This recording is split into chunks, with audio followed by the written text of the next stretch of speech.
Some say. Some say. Hmm. Nope. Just a bedroom slide. Right down the center. Not a lot of space in between them trees. Nope. That one's not coming out. That's full wall slides. Oh, we camping without slides today. How you doing, guys? Story time with Ronnie. We got Arabian Nights Part 3. Boy, I've been excited about this. We left off at a real cliffhanger there last time.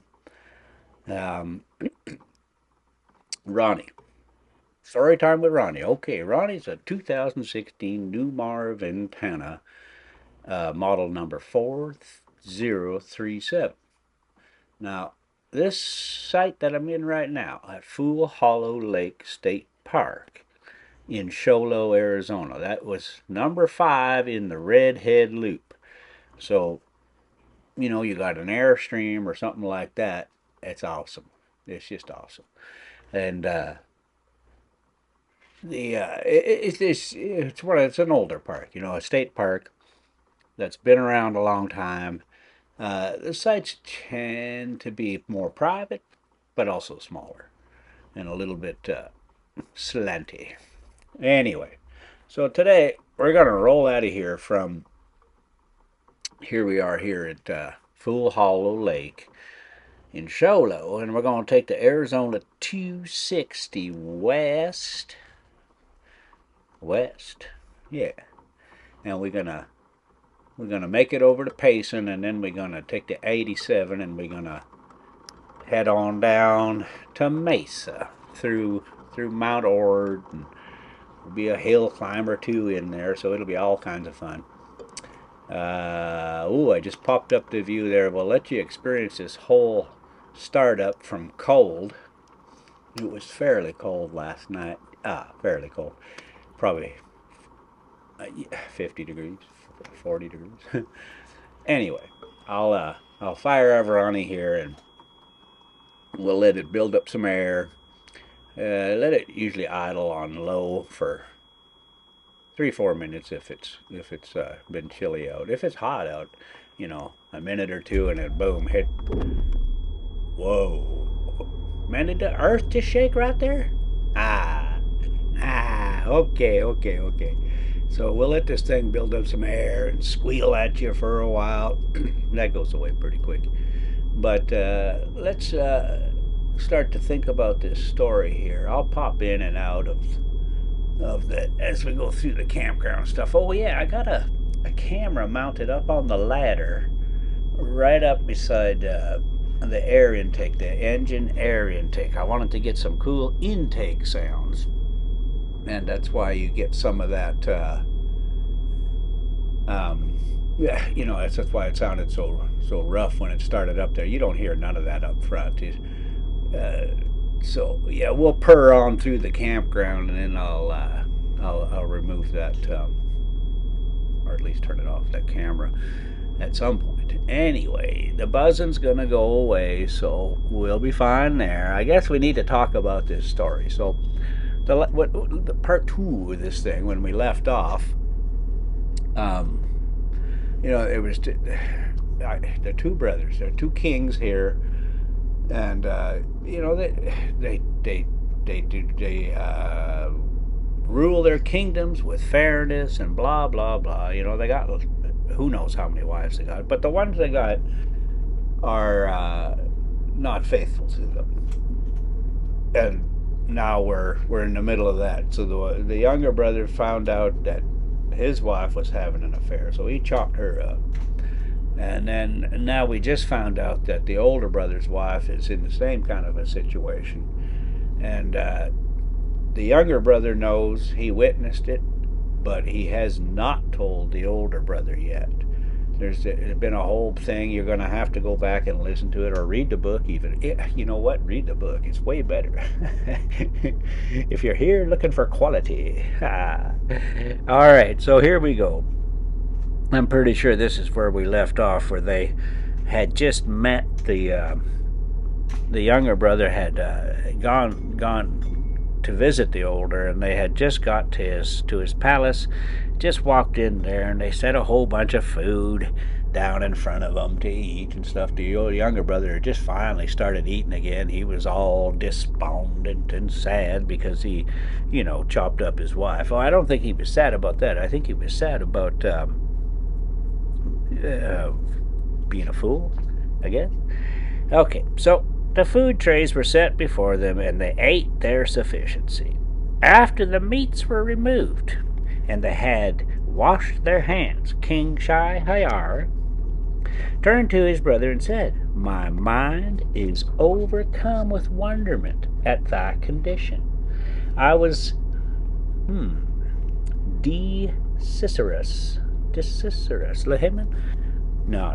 We'll get to it later. Some interaction with the peeps, eh? Tell me what the hell that means. Desirous. Pronounce it. I should just get my phone out and do it. But, to carry thee with me to the chase, but I saw thee changed in hue, pale and wan to view, and in sore trouble of mind too. But now, holy cow, Dula, Alhamdulillah, glory be to God. Let's just do it that way. There's my high idol. I pop him up there. It'll finish filling up the suspension, and it'll blow off, and I'm probably walking around here now, smelling and looking and listening, and I had to change windshield. I had to put a new windshield wiper blade on this morning because, as you can tell, it's raining, and I had put new windshield wipers on 6 months ago or so, and of course it doesn't rain. And then this morning it's raining, and I went to check the wipers, which I always do if it's raining. If you have an RV, Class A in particular, every time you think you're going to use them windshield wipers, make sure you go out there and check them bolts that hold the dang things on. Because so many times, especially if you've had a windshield replaced, it is very difficult to get the way the windshield wiper arm seats onto the stud that turns it, the boss that sits there and holds it on there. It's kind of a one-shot deal. When it's first put on, it kind of seats its way in there, and then if you don't get that spot again exactly, it's going to continually come loose unless you're replacing the entire wiper arm and you seat in a new groove on there. And all it means is just check them a lot, because they're flaky little nylon locking nuts to begin with, which they don't really lock. They just keep it from falling off. And if you've ever seen going down the road and you see a Class A motorhome with its windshield wiper arm hanging down or sticking out the side, or it's smashed into the other one, and it can cause RVers just a huge amount of stress on top of a day that they just don't need it.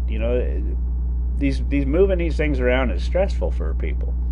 So a couple of little checks on the front end. You're going to use them wipers today. It's raining. Why not get your 3/4 inch wrench out and make sure them bolts is tight? Check the wiper. Always keep a spare one with you, because when I went to check mine, and as soon as I pulled it away from the windscreen, the rubber peeled off. The thing peeled in half. So that wasn't going to be very effective, and it was the one on the driver's side, of course. So, but I always keep a spare too, and it's one little bolt. You change it, and done deal, right? All right. So we came off a high idle there, and oh boy, yeah. Let me just watch this while we try to wiggle our way out of this. So I'm by myself, and there's just not a ton of room in this And this, as you saw at the beginning there, and boy, when I get out here, this camera view makes it look like I dang near ripped the tree apart there, but I don't think I did. Well, that's the beautiful thing about being by yourself. When you don't hit anything, it's perfect. All right, watch this here. So I got to give just a little bit of a wiggle so that I can wiggle it back with my tail, swing my tail around back the other way again. And the trick here was there's a big old tree, this last big old tree. You'll see it on the right here. And I got to miss it and then the post. And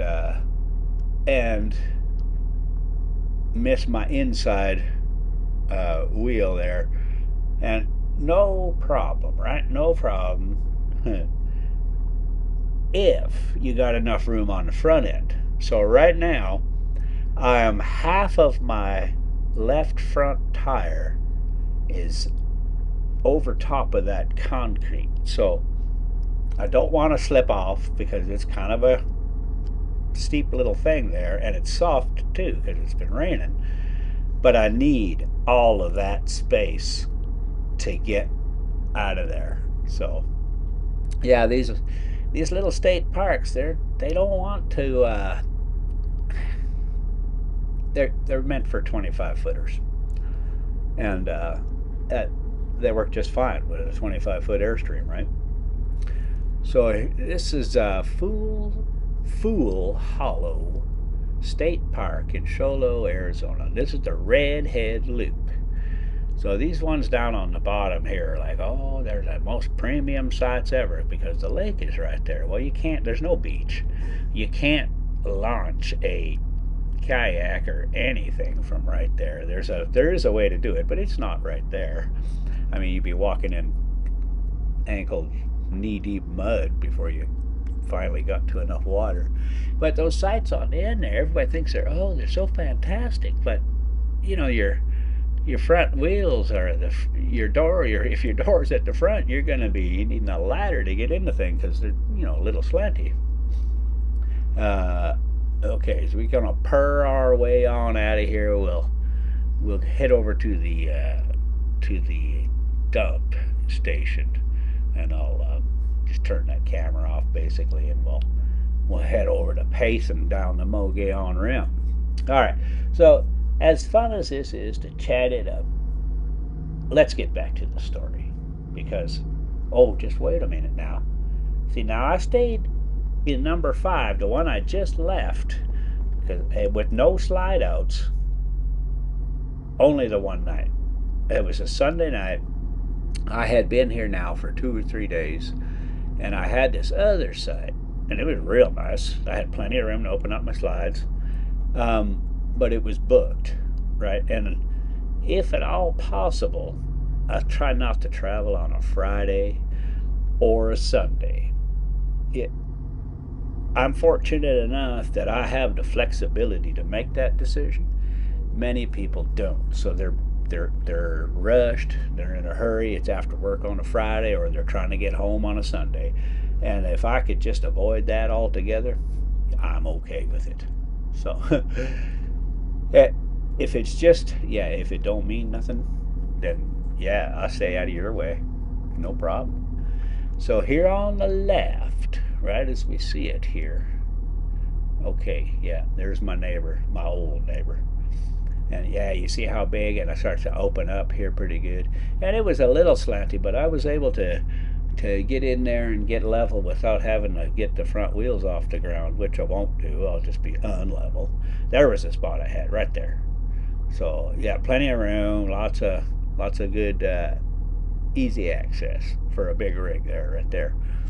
All right, let's get back to this story. Now, where the heck were we? Oh, right. The older brother was asking the younger brother, if you had listened to me, you know that, holy cow, the last time we did this. So, the younger brother, after he had found out his wife was having an affair, he was all sad and pouting for, like a month. He's all getting treated for this and that. And the next thing, his brother's freaking out, wondering what's wrong with this guy because he won't eat and he's keeps talking about having an internal wound and blah, blah, blah. Well, it turns out the younger brother's feeling better because he found out the older brother's wife is also having an affair. So he's like, oh, well, my older brother is a bigger king than me, so I got nothing to worry about because I'm not as bad off as him. So that's how things work there. I don't know. I don't get that one. But anyhow, so, oh boy, I was going to try to figure out this word. Alhamdulillah. Man, I can't, there's no way I can say that. Glory be to God. I see the color has returned to thy face, and thou art again in the best of case. It was my belief that thy sickness came of severance from thy family and friends, and absence from capital and country. So I refrained from troubling thee with further questions. But now I beseech thee to expound to me the cause of thy complaint, and thy change of color, and to explain the reason of thy recovery, and the return to the ruddy hue of health, which I am wont to view. So speak out, and hide not. Wow, he's going to have to tell him. He's going to have to tell him. When Shah Zaman heard this, he bowed groundwards a while his head. Then he raised it and said, I will tell thee what caused my complaint and loss of color, but excuse my acquainting thee with the cause of its return to me, and the reason of my complete recovery. Indeed, I pray thee not press me for a reply. Said Shahrazar, who was much surprised by these words, let me hear first what produced thy pallor and thy poor condition. Know then, O my brother, rejoined Shah Zaman, that when thou sentest thy wazir with the invitation to place myself between thy hands, I made ready, marched out of the city, but presently I minded me having left behind in the palace a string of jewels intended as a gift to thee. I returned for it alone, and found my wife on my carpet bed and in the arms of a hideous black cook. So I slew the twain and came thee, yet my thoughts brooded over this business, and I lost my bloom and became weak. But excuse me if I still refuse to tell thee what was the reason of my complexion returning. Wow. So he's just like, boom. You want to know? Here it is. But I ain't telling you the rest. You know he has to. All right. We just pulled into the dump station here. You know, for all y'all that like to review on the dump station, I ain't going to do it. It's a dump station. If you know what? There's lots of videos out there. Do your thing. Okay. Do not press me for a reply. Okay. Oh, yeah. Complexion returning. Okay. Shahar shook his head, marveling with extreme marvel, and with the fire of wrath flaming up from his heart, he cried, oh. Okay, yeah. Yeah, we're just gonna leave the fuel station and the Maverick in Sholo. And I guess I roll through town. Yay. Okay. Oh boy, man, we're just never gonna get it. He marveled and okay, yeah, he's all raging, he's full of he's wrath flaming up from his heart. Oh boy. Oh boy. Indeed, the malice of woman is mighty. Then he took refuge from them with Allah and said, in very sooth, O my brother, thou hast escaped many an evil by putting thy wife to death, and right excusable were thy wrath and grief for such mishap which never yet befell crowned king like thee. By Allah, had the case been mine, I would have not been satisfied without slaying 1,000 women, and that way madness lies. Oh man! So his brother's sitting there going, "Okay, man, he's just told me that if his wife was to do that very thing, he would kill 1,000 women. So here it is on me now. Okay, but now, praise be to Allah, who has tempered to thee thy tribulation, and needs must thou acquaint me with that which so suddenly restored to thee complexion and health, and explain to me what causes this concealment." Oh man, you just knew that was going to happen. How could it not? The guy's like, "I want to kill, blah, blah. Yeah, okay, now he's going to demand, he needs to know, right? Okay. O King of the age, again I pray thee, excuse my doing. Nay, but thou most. I fear, O my brother, lest the recital cause thee more anger and sorrow than afflicted me.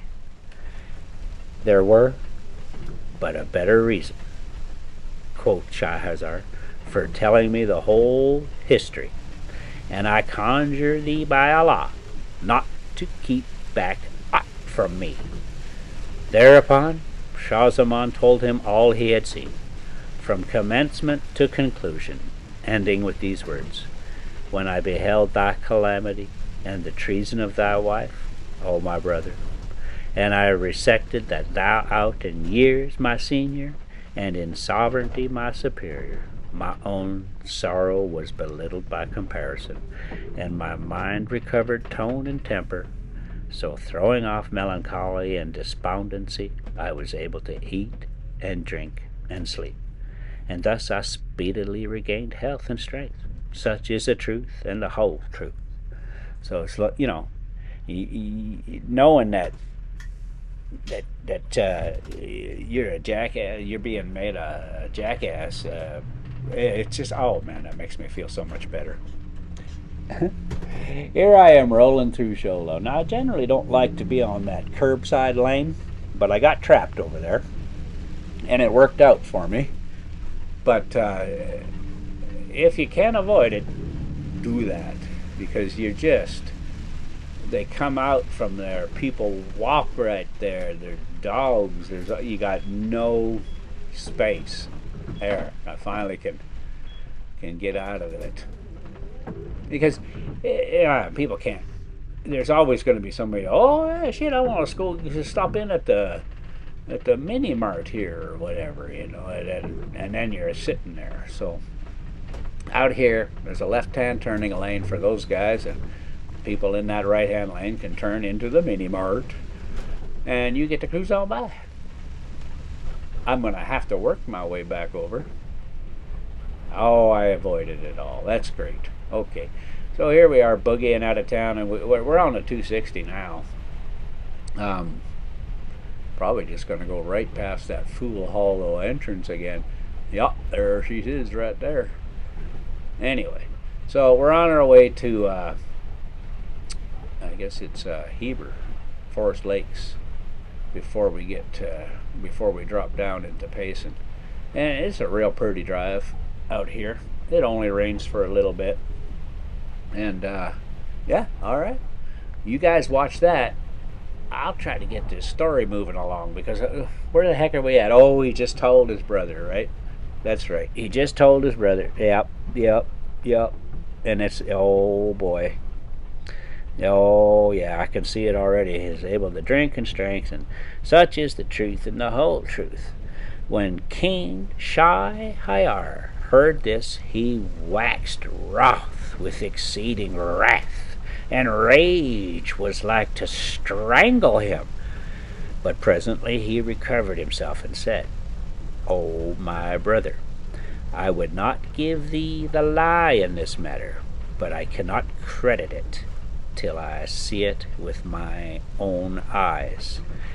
And thou wouldst look upon thy calamity," quoth Shahzaman, "rise at once and make ready again for hunting and coursing, and then hide thyself with me, so shalt thou witness it and thine eyes shall verify it. True, quoth the king, whereupon he let make proclamation of his intent to travel, and the troops and tents fared forth without the city, camping within sight, and Shahryar sallied out with them, and took seat amidmost his host, bidding the slaves admit no man to him. When night came on, he summoned his wazir, and said to him, Sit thou in my stead, and let none wot of my absence till the term of 3 days. Then the brothers disguised themselves, and returned by night with all secrecy to the palace, where they passed the dark hours, and at dawn they seated themselves at the lattice overlooking the pleasure grounds. Oh boy, man, they got a plan. This is not going to go well. All right. Overlooking the pleasure grounds, when presently the queen and her handmaidens came out as before, and passing under the windows made for the fountain. Here they stripped, 10 of them being men, to 10 women, and the king's wife cried out, Where art thou, O Saeed? The hideous black bar dropped from the tree straightway, and rushing into her arms, without stay or delay, cried out, I am Saad al-Din Saud. The lady laughed heartily, and all fell to satisfying their lusts, and remained so occupied for a couple of hours. Oh, here we go again. When the white slaves rose up from the handmaidens' breasts, and the blackamoor dismounted from the queen's bosom, then they went into the basin, and after performing a grushel, I'm guessing it's some sort of shower type of thing in a fountain with 19, 20 other people after having sex all day. So some kind of I don't know what it is, but I bet it needs cleaning up. Or complete the ablution, donned their dresses, and retired as they had done before. When King Shahryar saw this infamy of his wife and concubines, he became as one distraught, and cried out, Only in utter solitude can man be safe from the doings of this vile world. By Allah, life is naught but one great wrong. Presently he added, Do not thwart me, O my brother, in what I propose. And the other answered, I will not. So he said, Let us up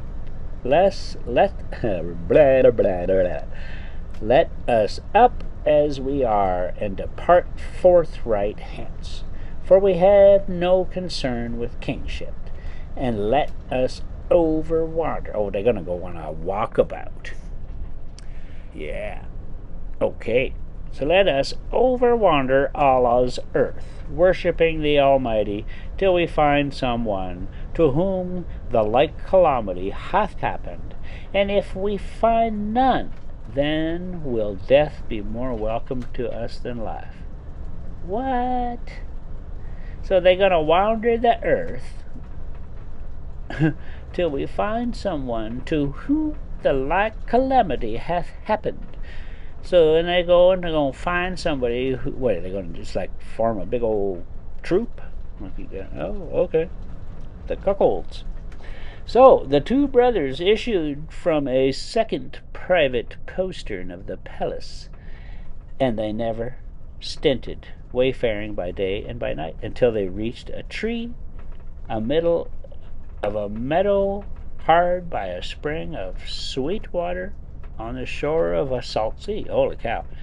So the two brothers issued from a second private postern of the palace. Oh, so I get it. They snuck out, and they's on their walkabout. Let's take a look here. Oh, we're going through some construction.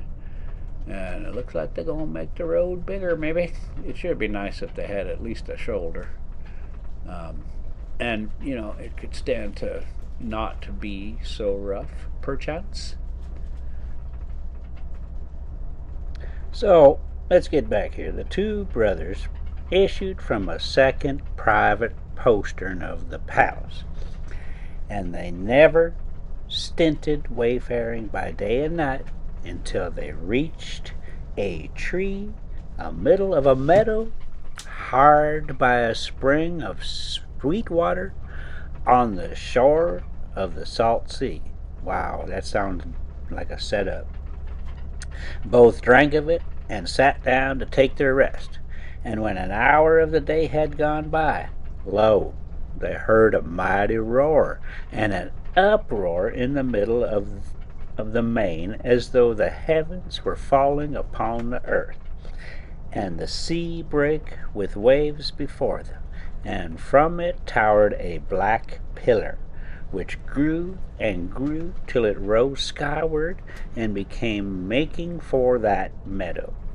Seeing it, they waxed fearful and exceedingly, and climbed to the top of the tree, which was a lofty, whence they gazed to see what might be the matter. And behold, it was a genie, huge of height, and burly of breast and bulk, broad of brow, and black of blee, bearing on his head a coffer of crystal.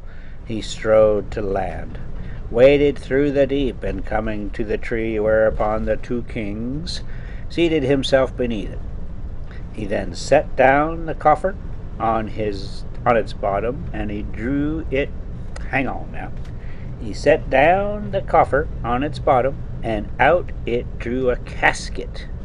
Oh, with several padlocks of steel, which he unlocked with 7 keys of steel, which he took from beside his thigh, and out of it a young lady came.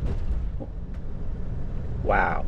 So he's got this crown thing on, and inside of it, it's a little lockbox thing. He's got 7 keys, 7 locks, 7 keys, and inside it is a woman, a young woman to come was seen, white skin and of winsomest mien, of stature fine and thin, and bright as though a moon of the 14th night she had been, or the sun raining lively sheen.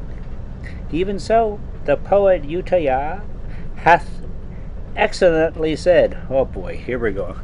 We're gonna have our shot at a poem here. So let's first off let's take a look at something I can succeed on. Oh yeah, okay. I know where we at. We are. Oh boy, down the Mogollon Rim, right? I sure do like that. Some of that new footage. It's just so much wider than the other stuff I had. Anyway, yeah, we're cruising into Payson. Yeah, we're rolling on down. I'm gonna maybe get to Star Valley. I think I'll switch it back to a rear tail gunner type view. I'm not sure what happened to my footage. I probably just didn't do it because I've been through here so many times, and that camera on the back just happens to still be recording. So, huzzah! Anyway, okay, let's get back to this. We're going to try to get through chapter. Man, we're still on chapter 1, I think. The Tale of Scheherazade. Yeah, right? Okay, so we're going to do this poem thing. Here we go. She rose like the morn as she shone through the night, and she glided the grove with her gracious sight. From her radiance the sun taketh increase, when she unveileth and shameth the moonshine bright. Bow down all beings between her hands, as she showeth charms with her veil undight. And she foodeth cities with torrent tears, when she flasheth her look of levin light. Wow! Wow! Let's see, man. That's wow. I gotta learn how to read poetry because I'm pretty sure I chewed that up pretty good. All right. The genie seated her under the tree by his side, and looking at her said, "O choicest love of this heart of mine, O dame of noblest line, whom I snatched away on thy bride night, that none might prevent me taking thy maidenhead, or tumble thee before I did, and whom none save myself hath loved or hath enjoyed. O my sweetheart, I would sleep a little while." He then laid his head upon the lady's thighs, and stretching out his legs, which extended down to the sea, slept and snored and sparked like the roll of thunder. Huh. Okay. Presently, she raised her head toward yeah, you knew this was coming. These guys are screwed. All right. Presently, she raised her head towards the treetop and saw the two kings perched near the summit. Then she softly lifted off her lap the genie's pate, which she was tired of supporting, and placed it on the ground. Well, it's got to be gigantic, right? Then, standing upright under the tree, signed to the kings, "Come ye down, ye two, and fear not from this Ifrit." They were in a terrible fright when they found that she had seen them, and answered her in the same manner, "Allah upon thee, and by thy modesty, O lady, excuse us from coming down." All right, yeah, we switched over. See, now that I put that camera up on the rear there, so thought I could get some cool sounds, and yeah, it's just that's just a torture chamber. So we'll have to kind of pull most of it out of there. But I guess the view is kind of cool. Oh yeah, I know where we are. Yeah, we're gonna make it into Star Valley. You get to see people come up and then camp out right there on the back. Like, who knows what the heck's going on when they do that? But sometimes it's like, oh, why don't you just have a coffee? All right. Oh, okay, yeah. Geez, boy, we only made it a little ways, but holy cow, a lot has happened. So, just to recap a little bit here. Okay, the older brother saw his wife infidelity, and freaked out. They ran away. They on a walkabout. Now they at the ocean, and lo and behold, they come up with here they are now. That now they got to deal with the wife of this genie guy. But she said, "Hey, no problem. It's going to be no problem. Trust me, it's going to be no problem." They were in a terrible fight. Okay, yeah, old lady, excuse us from coming down. But she rejoined by saying, "Allah upon you both, that ye come down forthright, and if ye come not, I will rouse my husband." Oh, man, this Ifrit, "and he shall do you to die by the illest of deaths." And she continued making signals to them. "Come on down." Oh, wow. So, being afraid, they came down to her, and she rose before them and said, "Stroke me a strong stroke, without stay or delay. Otherwise will I arouse and set upon you this Ifrit, who shall slay you straightway." What the hell does she mean, stroke me a strong stroke? All right, they said to her, "Oh, Our Lady, we conjure thee by Allah, let us off this work, for we are fugitives from such, and in extreme dread and terror of this thy husband.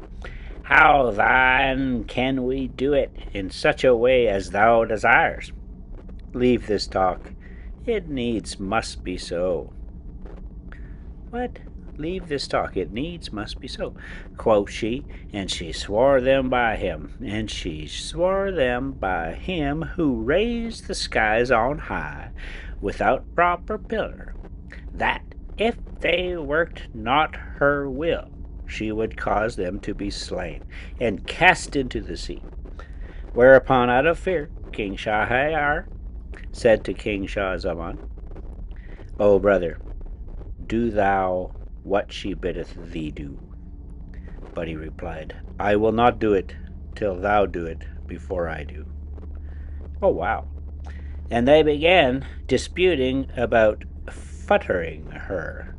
Then quoth she to the twain, How is it I see you disputing and demurring? If ye do not come forward like men, and do the deed of kind ye two, I will arouse upon you this Ifrit. At this, by reason of their sore dread of the genie, both did by her what she bade them do. And when they had dismounted from her, she said, Well done. Then she took from her pocket a purse, and drew out a knotted string, whereon were strung 570 seal rings, and asked, Now ye, what be these? They answered her, saying, We know not. Then quoth she, These be the signets of 570 men, who have all futtered me upon the horns of this foul, this foolish, this filthy Ifrit. So give me also your 2 seal rings, ye pair of brothers. When they had drawn their 2 rings from their hands and given them to her, she said to them, Of a truth, this Ifrit bore me off on my bride night, and put me into a casket, and set the casket in a coffer, and to the coffer he affixed 7 strong padlocks of steel, and deposited me on the deep bottom of the sea, that raves, dashing and clashing with waves, and guarded me so that I might remain chaste and honest, quotha, that none save himself might have connection with me.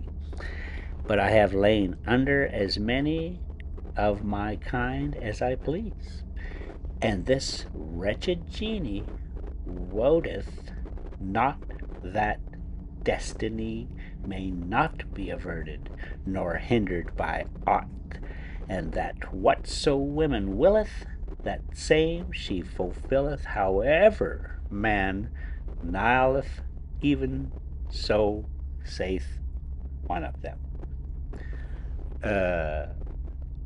Totally lost, just reading the words. Okay, I'm not even going to try to go back. It looks like we're doing another poem here, so here we go. Rely not on women, trust not their hearts, whose joy and whose sorrows are hung to their parts. Lying love they will swear thee, whence guile near departs. Take Yusuf, for example, whereas slights and where smarts, Iblis ousted Adam. See ye not, thou their arts. And another saith, Stint thy blame, man, 'twill drive to a passion without bound. My fault is not so heavy as fault in it has found. If true lover I become, then to me there cometh naught save what happened unto many in the bygones down. Wow. For wonderful is he, and right worthy of our praise. For who from wiles of female wits kept him safe and good. Oh man, I can't. I don't even know what's going on there. You guys are going to have to go and find that bit and figure that shit out for yourself, because I ain't got nothing. Star Valley. Again, if at all possible, I will not go into that curbside lane, because at the last moment, it's like, oh shit, let me stop at the Piggly Wiggly. And yeah, there they go. People get pissed off. I'm like, no, I'm not moving over there. Okay. Wow. So here we're doing a whole bunch of stuff here. We like women, we don't like women, we like men, we don't like men. I don't know what them poems is all about. Let's move on. Hearing these words, they marveled with exceeding marvel, and she went from them to the Ifrit, and, taking up his head on her thighs before, said to them softly, Now wend your ways, and bear yourselves beyond the bounds of his malice. So, in other words, don't be seen.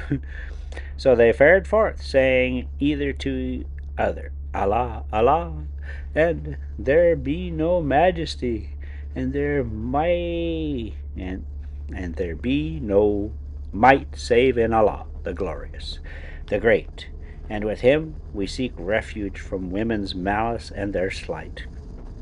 For of a truth it hath no mate in might. Consider, O my brother, the ways of this marvelous lady with an Ifrit, who is so much more powerful than we are. Now, since there hath happened to him a greater mishap than which has befell us, and which should bear us abundant consolation, how does that help you guys? Anyway, so return we to our countries and capitals, and let us decide never to intermarry with womankind, and presently we'll show them what will be our action. Oh, so you guys kind of missed the soft beds and stuff. Thereupon they rode back to the tents. Listen, hang on a second. Which befell us, return to our countries and capitals, and let us decide never to intermarry with womankind. Thereupon they rode back to the tents of King Shahryar, which they reached on the morning of the third day, and, having mustered the wazirs and emirs, the chamberlains, and the high officials, he gave a robe of honor to his viceroy and issued orders for immediate return to the city. There he sat him upon his throne, and sending for the chief minister, the father of the two damsels who will presently be mentioned, he said, I command thee to take my wife and smite her to death, for she hath broken her plight and her faith. So he carried her to the place of execution and did her die. Oh. I like the sound of that. What are we rolling into here? Oh, we're at the top of the hill there. Just went through Star Valley, and there's a new housing community on both sides, I think. And it must be a real pain in the ass. They finally got a light, at least. Well, look at that. Here we go. Yeah, see, when the speeds are lower, you kind of get a nice sound, you know. But when it's we're rolling down the highway, it's just like kind of being, in a small room with Bart Simpson or something. All right, here we go. Hearing these words, oh yeah, I don't get it. These guys, it's just he's a big old genie, and his wife is doing it with everybody while he's sleeping. And so that makes their wives so much their lives better. Yeah. Anyway, so he got back to his kingdom there, to his palace, and he immediately went and chopped his wife's head off. Then King Shahryar took brand in hand, and repairing to the Sir Ragilio. Wow. Well, he said he was going to do it, so here we go. Slew all the concubines and their Mamelukes. He also sware himself by a binding oath that whatever wife he married, he would abate her maidenhead at night and slay her next morning to make sure of his honor. For, said he, there never was, nor is there, one chaste woman upon face of earth. Chaste woman on face of the earth. So At this point here, like everybody's like, oh, come on. And it was always a good thing to have your daughter marry the king. Now you're saying, what? What is it that you're saying? Do I still get the benefits of selling her, or do I just now just lose my daughter? Because that guy over there, he's offering a pretty good price, King dude. What say you? All right, here we go. So he killed everybody. He's killing everybody. Here we go. They're never, yeah, okay. Then Shah Zaman prayed for permission to fare homewards. So he's like, come on, I gotta go home and kill my old ladies and everybody. Oh, no, he already did all that, though. And he went forth, equipped and escorted, and traveled till he reached his own country. Meanwhile, Shahryar commanded his wazir to bring him the bride of the night, that he might go in to her. So he produced a most beautiful girl, and the daughter of one of the emirs, and the king went on to unto her at eventide, and when morning dawned, he bade his minister strike off her head, and he did, and the wazir did accordingly for fear of the sultan. Well, there is only no one guy, right? Anywho, here we go. So yep. I know it's your daughter, but she's not worth shit now. So off with her head. Yep. On this wise, he continued for a space of 3 years. Okay, so this is the deal. This is the whole part of the story. I never knew how we got to this part where he was so crazy that he would every night he would have a new wife. Okay, on this wise he continued for the space of 3 years, marrying a maiden every night and killing her the next morning. Well, actually, he gets somebody else to kill her, right? Till folks raised an outcry against him and cursed him, praying Allah utterly to destroy him and his rule. And women made an uproar, and mothers wept, and parents fled with their daughters, till there remaining not in the city a young person fit for carnal copulation. Oh man, he just killed everybody. Presently the king ordered his chief wazir, the same who was charged with the executions, to bring him a virgin, as was his wont. And the minister went forth and searched and found none, no virgins left, or none admitting to be virgins. So he returned home in sorrow and anxiety, fearing for his life from the king. Yeah, somebody's going to get fucked tonight. Oh, hey, this ain't for kids now. Not anymore, at least. Now he had 2 daughters. Oh, no. Shahrazad.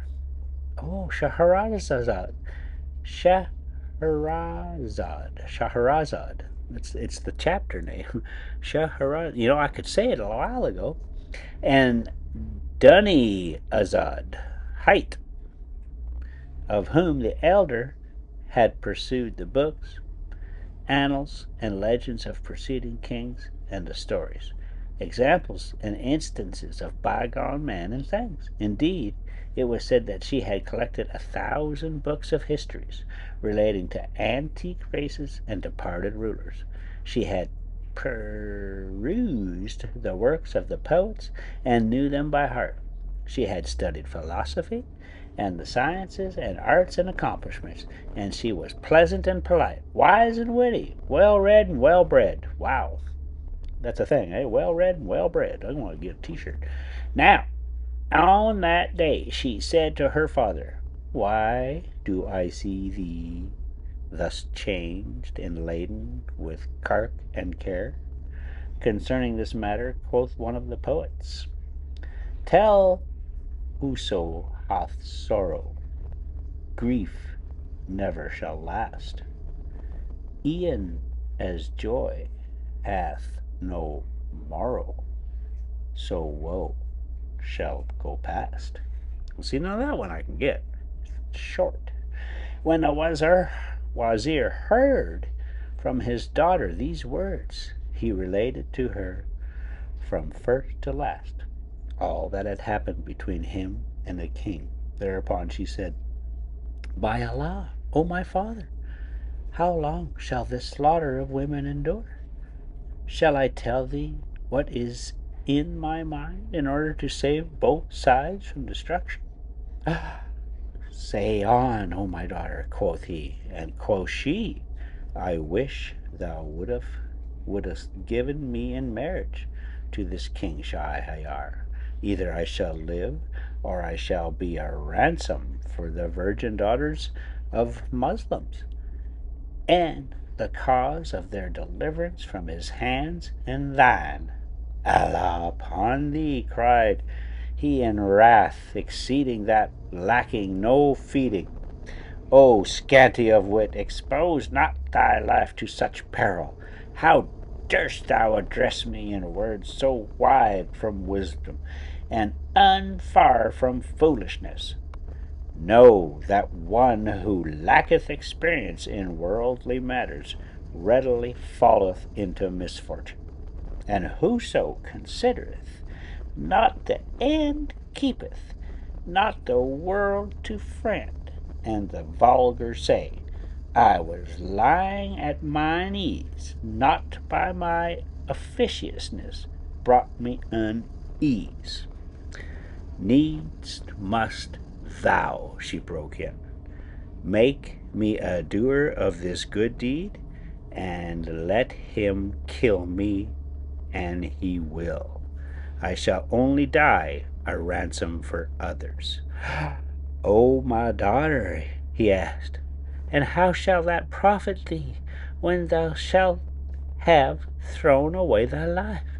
And she answered, "O my father, it must be, come of it what will."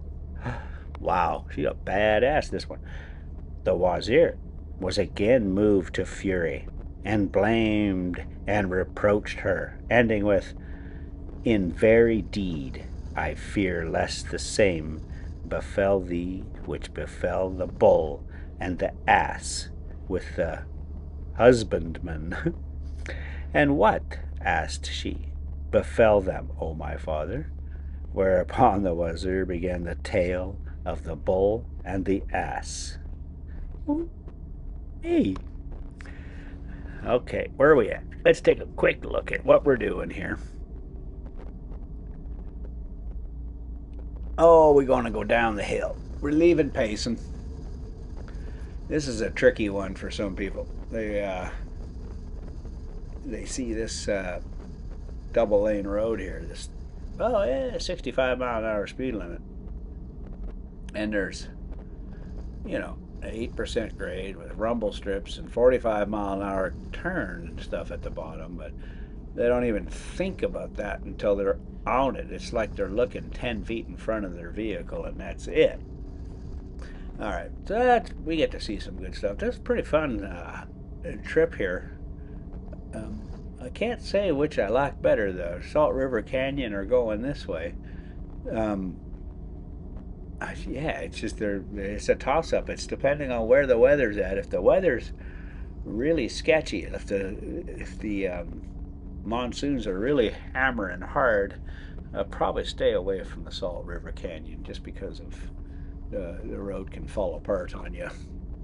Anyway, let's do a little bit more of this story. I swear we're going to switch views and we're going to get rid of that culverty, vibraty damn noise there. Are we?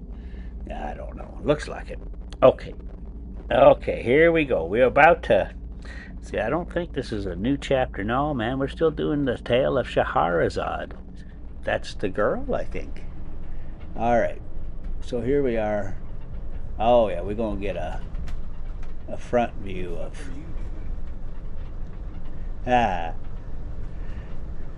There's a guy hanging out watching me. Watching to make sure the scooter doesn't fall off. All right, here we go. "Know, O my daughter, that there was once a merchant who owned much money and many men, and who was rich in cattle and camels. He had also a wife and family, and he dwelt in the country, being experienced in husbandry and devoted to agriculture. Well, how many wives have you experienced in husbandry? Okay. Now, Allah Most High had endowed him with understanding the tongues of beasts and birds of every kind. Ooh, boy, that'd be a good skill to have. But under pain of death, if he divulged the gift to any. Ooh, so you can talk to animals, but don't tell nobody. So he kept it secret, for very fear. He had in his cowhouse a bull and an ass, each tethered in his own stall, one hard by the other.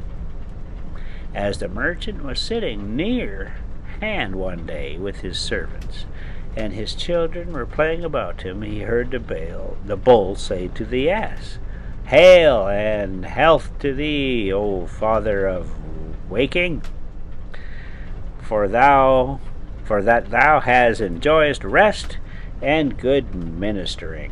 All under thee is clean swept and fresh sprinkled.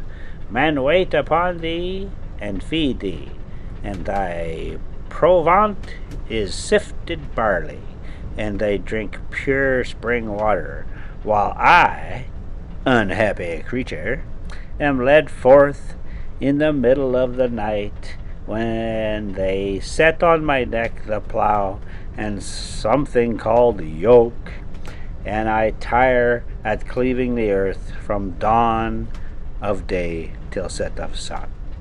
I am forced to do more than I can, and to bear all manner of ill treatment from night to night, after which they take me back with my sides torn, my neck flayed, my legs aching, and my eyelids sored with tears. Then they shut me up in the briar and throw me beans and crushed straw, mixed with dirt and chaff, and I lie in dung and filth and foul stinks through the livelong night. But thou art ever in a place swept and sprinkled and cleansed, and thou art always lying at ease, save when it happens, and seldom enough, that the master hath some business, when he mounts thee and rides thee to town, and returns with thee forthright. So it happens that I am toiling and distress, while thou takest thine ease and thy rest. Thou sleepest, while I am sleepless. I hunger still, while thou eatest thy fill, and I will contempt and I win contempt, while thouest winnest good will. Wow. That's an unhappy bull. That's some bullshit right there. When the bull ceased speaking, the ass turned towards him and said, O brow, O thou lost one, he lied not who dubbed thee bullhead, for thou, O father of a bull, hast neither forethought nor contrivance. Thou art the simplest of simpletons, and thou knowest not of good advisers, as thou not heard of the saying of the wise. For others these hardships and labors I bear, and theirs is the pleasure, and mine is the care. As the bleacher who blacketh his brow in the sun, to whiten the remnant which others men wear. Yeah. By thou, oh, see, here we go down this hill. There's like rumble strips, 45 mile or 50 mile an hour or something. And people are like, get going. Oh, yeah. No, we're on the main push now.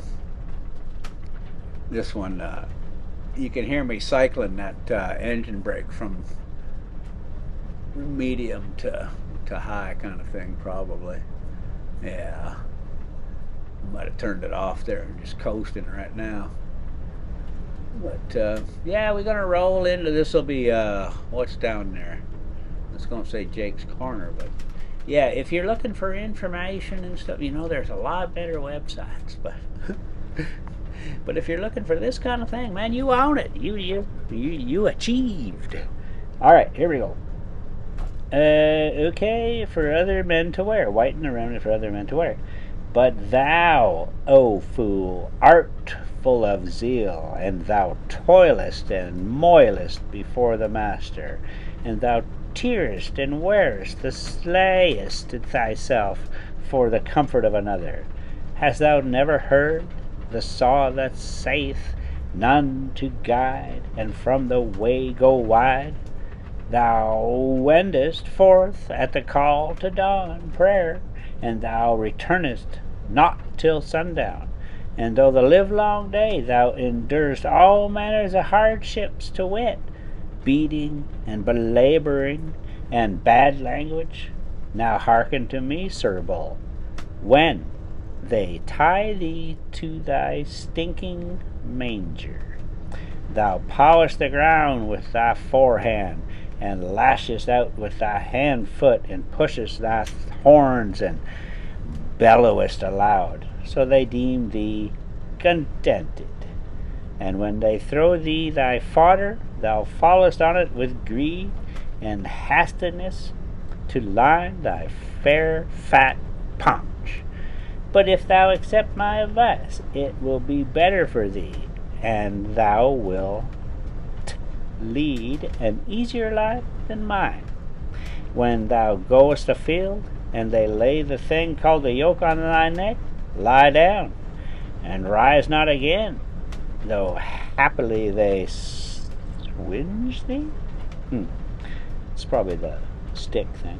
And if thou rise, lie down a second time, and when they bring thee home and offer thee thy beans, fall backwards and only sniff at thy meat, and withdraw thee, and taste it not, and be satisfied with thy crushed straw and chaff. And on this wise feign thou art sick, and cease not doing thus for a day or 2 days, or even 3 days. Thou have rest from toil and moil. Man, they're gonna make glue out of you, brother. All right. When the bull heard these words, he knew the ass to be his friend, and thanked him, saying, Right is thy rede. And he prayed that all blessings might requite him, and cried, O Father Wakener, thou hast made up for my failings. Now the merchant, O my daughter, understood all that passed between them. Next day the driver took the bull, and settled the plough on his neck, and made him work his as wont. But the bull began to shirk his ploughing, according to the advice of the ass, and the ploughman drubbed him till he broke the yoke, and made off. But the man caught him up, and leathered him till he despaired for his life. Not the less, however, would he do nothing but stand till and drop down till the evening. Then the herd led him home, and stabled him in his stall. But he drew back from his manger, and neither stamped, nor ramped, nor buttered, nor bellowed, as he was wont to do. Whereat the man wondered. He brought him the beans and husks, but he sniffed at them, and left them, and lay down as far from them as he could, and passed the whole night fasting. The peasant came next morning, and seeing the manger full of beans and crushed straw untasted, and the ox lying on his back in sorest plight, with legs outstretched and swollen belly, he was concerned for him, and said to himself, By Allah, he hath assuredly sickened, and this is the cause why he would not plough yesterday. Then he went to the merchant and reported, "Oh, my master, the bull is ailing. He refused his fodder last night. Nay, more, he hath not tasted a scrap of it this morning." Now the merchant farmer understood what all this meant, because he had overheard the talk between the bull and the ass.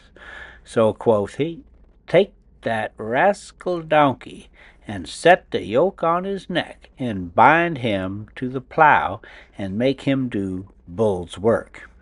Thereupon the ploughman took the ass, and worked him through the livelong day at the bull's task. And when he failed for weakness, he made him eat stick till his ribs were sore, and his sides were sunken, and his neck was flayed by the yoke. Ow, man, that jackass is getting his ass kicked. All right, we're going to wrap this thing up. We'll have to do a part 4 coming up. Not sure where it's going to be. Anyway, here we go now. Some seed. Some seed, some seed, some seed. All right, we'll leave you with big old Rosie, because that's what we do here. That makes me feel good right there.